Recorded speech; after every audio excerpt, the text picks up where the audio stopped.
Olá, queridos, graça e paz, sou José Maurício, mais uma vez aqui no nosso canal do YouTube. Estamos para trazer mais um estudo para você. E dessa vez o nosso tema é sobre dons espirituais. O que são os dons espirituais? Como reconhecê-los? Como saber se nós possuímos um dom espiritual? Como saber e como fazer para ativar o dom espiritual? Na verdade, o dom é uma concessão, é uma ativação, é algo que buscamos, é algo que Deus dá.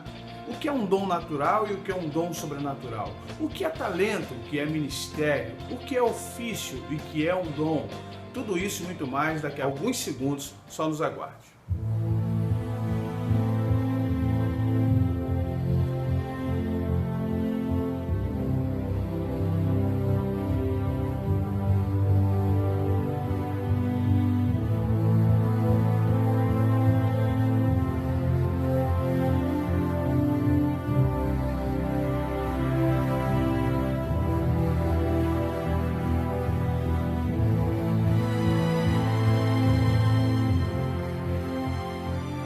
Pois bem, estamos de volta e mais uma vez para tratar de um assunto importante, um assunto que é tema de estudo, tema para seminários, temas de igreja, mas também um assunto que é simples e paradoxalmente complexo.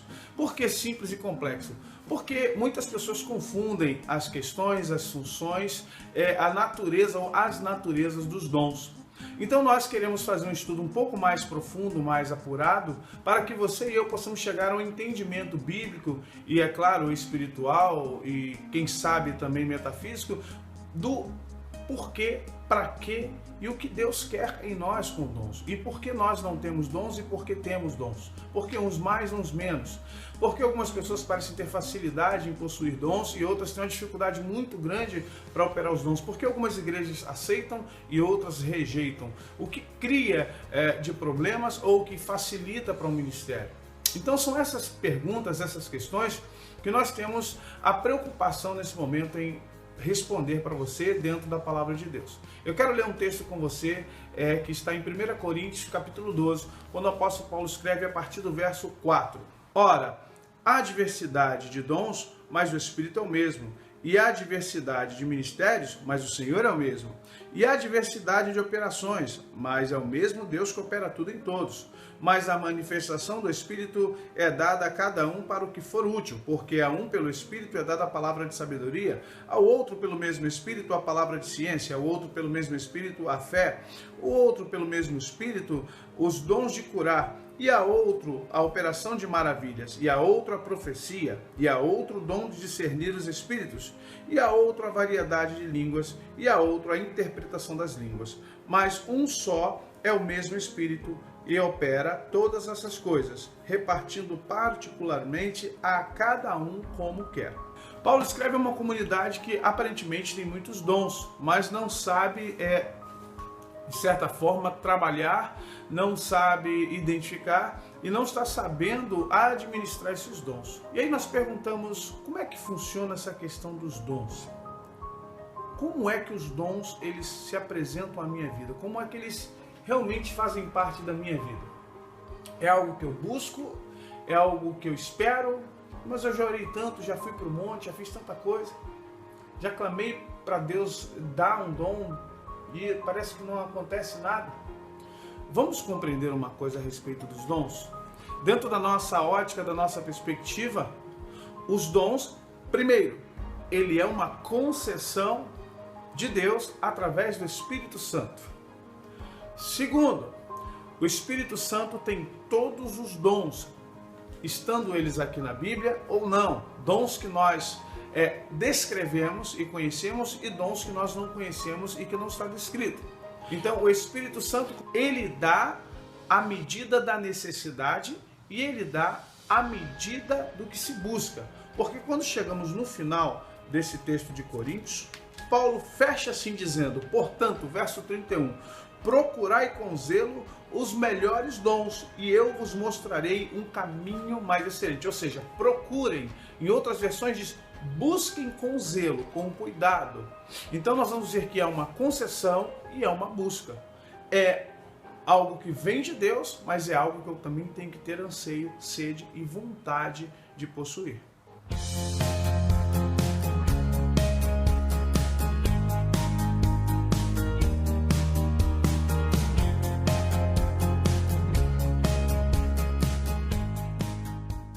1 Coríntios capítulo 12, o apóstolo Paulo fala de 9 dons.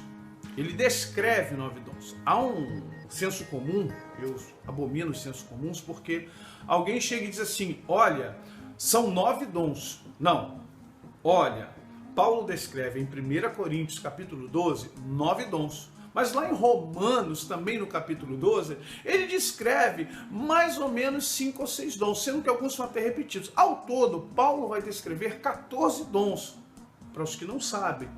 Mas Paulo está descrevendo, ele não está fechando uma questão. Ele não está dizendo que só existem aqueles dons. Por exemplo, Paulo lá em Romanos fala de misericórdia, exortação, auxílio. Mas você tem que entender que há pessoas que têm dons. E é normal e é comum a gente ver isso na igreja. Por exemplo, quer ver um dom que não está relatado na Bíblia de forma clara e transparente? Intercessão. Não é toda pessoa que intercede. Tem gente que tenta, mas não consegue, porque intercessão é um chamado. Intercessão é algo que está no coração da pessoa. É alguém que gosta de auxiliar, é alguém que gosta de orar por outros. Não é uma oração simples. Então nós temos que ver que é um dom também.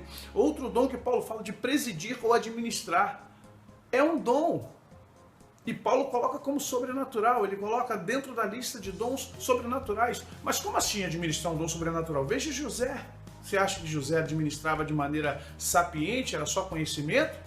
Vamos compreender que nós possuímos sim dons que não tem a ver com profecia, visão, porque na nossa cabeça dom é o quê? Profecia, visão, línguas, interpretação de línguas, curas, milagres, só que não se cercam, não se fecha nesse ciclo que é muito grande somente nesses dons. Há muito mais que nós precisamos aprender a respeito dos dons.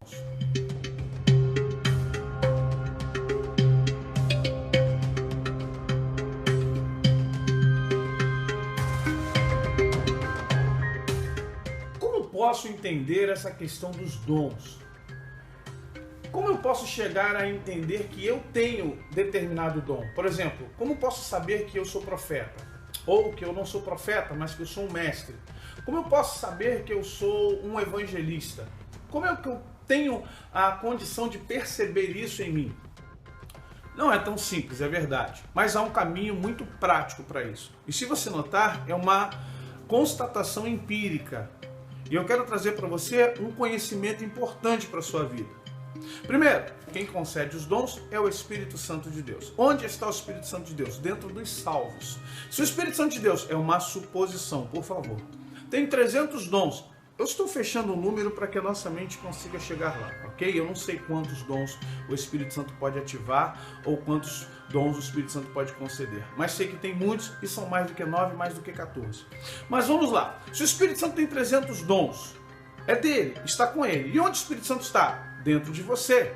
Então, potencialmente, dentro de uma potencialidade, os dons ou todos os dons do Espírito Santo estão dentro de você, estão dentro de mim, ok? O que não quer dizer, não vou tornar isso numa premissa verdadeira, já que estão todos em mim, vão se ativar todos em mim, todos vão ser manifestos dentro de mim. Não, não necessariamente e possivelmente isso não vai acontecer. Mas, então por que não ativa em mim todos esses dons? Por que esses dons todos não estão em mim? Primeiro, vamos entender uma coisa que é super importante. Os dons de Deus são para uma finalidade coletiva. Você vai ver isso em Efésios 4:11, quando o apóstolo Paulo escrevendo aos Efésios, diz assim, há uns pelo Espírito, apóstolo, profeta, evangelista, pastores e mestres. Ok? Apóstolo, profeta, evangelista, pastores e mestres. E aí Paulo diz assim, para quê? Com a finalidade de edificar o corpo. Então, os dons em primeiro momento é para serviço. A pessoa que busca dom para se servir, ela está no mínimo enganada. E, no máximo, entrando em estado de subversão de algo tão maravilhoso de Deus. Pessoas que utilizam o dom para ganhar dinheiro, pessoas que utilizam o dom para se promover, para ganhar fama, elas estão subvertendo aquilo que Deus está concedendo, o que Deus deu. Ok? Então, essa é a primeira perspectiva. O dom é para o uso coletivo, é para que eu seja servo, para que eu seja ministro de Deus e através do dom que Ele me deu, que é uma qualificação, o dom é a qualificação, para eu servir a igreja e servir a outros. Segundo ponto importante para a nossa observação aqui. Os dons, eles vêm à medida da minha personalidade. Agora, isso aqui você não vai achar na Bíblia, porque não é uma coisa que você estuda no seminário teológico, é uma coisa que você vai observar. Preste atenção, vamos pegar os profetas. Qual é o perfil? Eu não estou dizendo que é 100%, mas é mais de 80%. Qual é o perfil psicológico? Qual é o perfil de identidade e personalidade de um profeta? É alguém falante? É alguém brincalhão? É alguém que é bonachão? É alguém como Pedro? Não. Profetas são pessoas fechadas, trancadas. Profetas são pessoas que observam, que ouvem. Pessoas que são tidas como amuadas. Profetas são pessoas que gostam de monte, quarto. Profetas são pessoas que não se cercam de milhares de pessoas. Profetas são pessoas que gostam de ficar sozinhas e querem orar, querem ler, porque elas têm um mundo pessoal interno, interiorizado, internalizador, que não permite esta pessoa ser esse objeto social de falar com todo mundo e chegar na igreja, abraçar e beijar todo mundo. Não, o profeta ele às vezes fica até recluso, a gente até fica assim, poxa, aquele irmão é uma bênção, mas ele não é muito de falar, né? Ele fica na dele ali, mas nós temos que entender que isso tem a ver com um traço de personalidade. Já do outro lado, totalmente diferente, o evangelista. Evangelista é o cara que fala com todo mundo na igreja, é o brincalhão, participa de teatro, vai pra frente, é engraçado, brinca, assume várias funções na igreja, vai pra praça pública, vai pra tudo quanto é lugar, vai pro metrô, pro trem. Esse ou essa é a pessoa que tem uma personalidade, como diria lá na teoria dos 4 temperamentos, sanguíneo. Ou seja, fala sem pensar, age, depois chora, pede perdão, briga no futebol, depois desfaz uma amizade, depois reata, pede perdão de novo. Então, esse é o evangelista. Vamos lá entender uma coisa? O profeta, ele está inserido no profético. Aliás, todos os dons estão inseridos no profético, mas o profeta mais ainda. Qual é a qualidade do profeta? Ver, ouvir, discernir, perceber, ter sensibilidade para ver que alguma coisa ao redor não está legal, ver coisas nas pessoas, ter discernimentos, ok?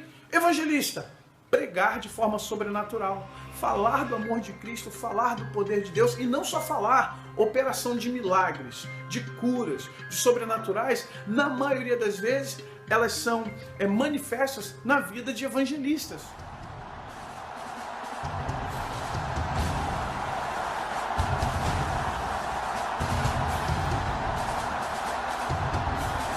Guilty.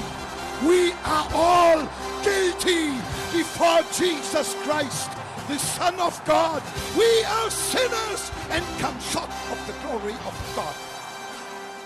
Pode notar que são evangelistas que operam esses grandes milagres. Veja Reinhard Bonk na África, que maravilha. Veja R.R. Soares, é chamado de missionário, mas ele é evangelista. Todo o homem e a mulher que tem chamado de evangelista são pessoas que operam de maneira sobrenatural, são pessoas que operam de forma maravilhosa, milagres, curas, ressurreições, coisas que nós ficamos assim, meu Deus, por que o meu pastor não faz? Porque o seu pastor tem outra personalidade. O pastor é diferente, é sobrenatural porque ele tem o dom de presidir, o dom de administrar. Ele é um administrador.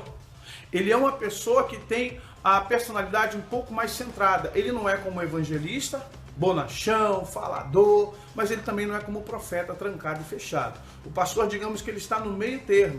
Ele pode manifestar algumas coisas do profeta e pode manifestar algumas coisas do evangelista. Mas o pastor tem outro perfil, outra visão ministerial, porque a sua personalidade é diferenciada. O meu pastor não é assim. Aí nós vamos esbarrar em algo muito complexo e complicado que eu vou falar aqui agora, mas é uma verdade. Infelizmente, o pastor, ele, no nosso modelo eclesiástico, ele é o centro do ministério. Infelizmente, a igreja é baseada no pastor. No primeiro século da igreja, ela era baseada nos apóstolos, depois nos bispos, depois nos mestres. Acabando esses séculos, esses primeiros 3, 5 séculos, onde a igreja romana domina o cristianismo, e vindo pré-reforma e depois reforma, a igreja ela se baseia sacerdotalmente em cima do pastor. E o pastor passa a ser o centro das atenções ou o centro da administração da igreja, que é o chamado de sacerdote. Porém, vamos entender uma coisa, nem todo pastor que está pastoreando foi chamado para ser pastor. E isso é um problema sério para a igreja. Por quê? Porque um pastor que é profeta, ele não vai pastorear como pastor, ele vai ver a igreja com linguagem, com visão profética. Um pastor que é evangelista, ele não vai pastorear, ele não vai presidir como pastor, ele vai ter uma visão para a igreja evangelística. O que acontece com isso? Acontece que o pastor evangelista, ele quer sair, ele quer ir para fora todo dia, ele quer evento, ele quer camiseta preta, camiseta branca, ele quer carro de som, ele quer fazer coisas na praça, ele quer para fora, para fora, para fora, para fora, para fora. E a igreja tem N problemas dentro que ele não resolve. Problemas administrativos, problemas ministeriais, de departamento, ele não resolve. Por que ele não resolve? Porque ele é evangelista. O pastor é profeta, meu Deus. O pastor que é profeta, ele vai te visitar, mas só que ele vai visitar com ele sempre vai te visitar com coisa de óleo na mão, ele sempre vai te visitar porque teve uma visão, ele sempre vai te visitar porque teve um sonho com você, ele se preocupa muito com o seu lado espiritual, mas o seu lado humano, psíquico, seu lado familiar, seu lado financeiro, seu lado ministerial, que seja o seu desenvolvimento ministerial, ele não tem essa preocupação, porque ele não tem o poder, ele não tem o chamado, ele não tem perfil administrador. Aí a igreja está cheia de problemas financeiros, a igreja não cresce, a igreja tem problemas porque os cultos são desordenados, porque profeta não tem a organização que um pastor tem. A verdade é essa. O profeta começa o culto às 6 e vai terminar meia-noite. O profeta, ele é muito usado por Deus, Deus está ali com ele, está no controle, é Deus purinho, porém a parte administrativa fica complicada. E aí o apóstolo Paulo diz que nós temos que oferecer um culto racional a Deus, que nós temos que ter ordem e decência na casa de Deus. E aí você entende qual é o prejuízo de um pastor que não é pastor. Se o pastor é mestre, se ele for só mestre, meu Deus, a igreja vai ser pragmática, a igreja vai ser chata, ele não vai pregar com emoção. Ele vai ficar muito preocupado com doutrina, base teológica, qual é a nossa visão, o que nós temos para fazer. Ou seja, a parte humana vai ser perdida. Porque o mestre, sabe, ele tem muita preocupação em conhecer, em desvendar, em investigar. E ele gosta muito disso aqui. Mestre adora isso. Mestre ama estar perdido entre livros e informações, mas às vezes não tem muita paciência para ficar muito tempo perto de pessoas. Então nós temos que entender que há um prejuízo quando os dons não estão inseridos de forma correta no reino espiritual.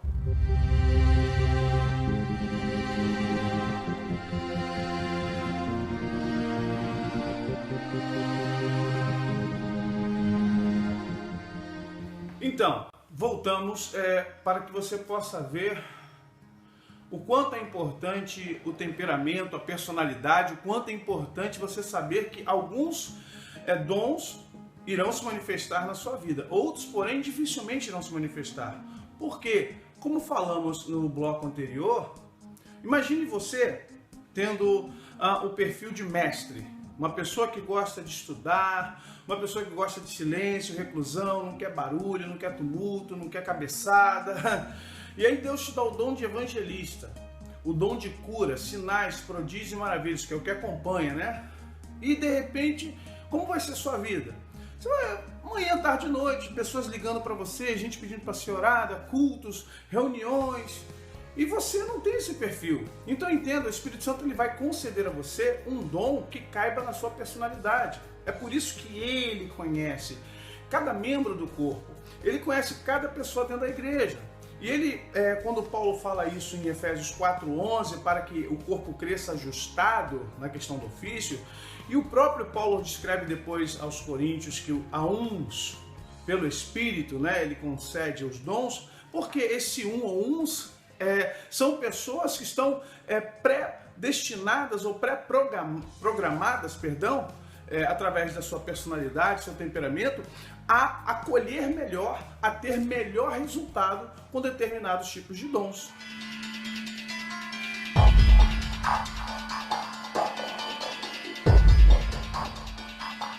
Pois bem, queridos, quando nós iniciamos esse vídeo, o projeto de trazer a questão dos dons, e quero que seja completo, que haja realmente esclarecimento, desdobramento de pensamentos, quebra de paradigmas, de senso comum, pensei que talvez eu pudesse colocar tudo em 15, no máximo 20 minutos, mas não vai dar. E como eu tenho uma regra que os nossos vídeos sejam vídeos não tão longos para que você possa assisti-los rápido, em qualquer lugar, não gaste toda a sua demanda de internet, o seu 3G, 4G, nós vamos terminar por aqui, mas já deixando bem claro para você que temos o módulo 2, e nós vamos falar sobre ativação, como ativar, como descobrir qual é o seu dom e qual o dom que você deve buscar com zelo, com base em tudo que nós estudamos. ajudamos, ok?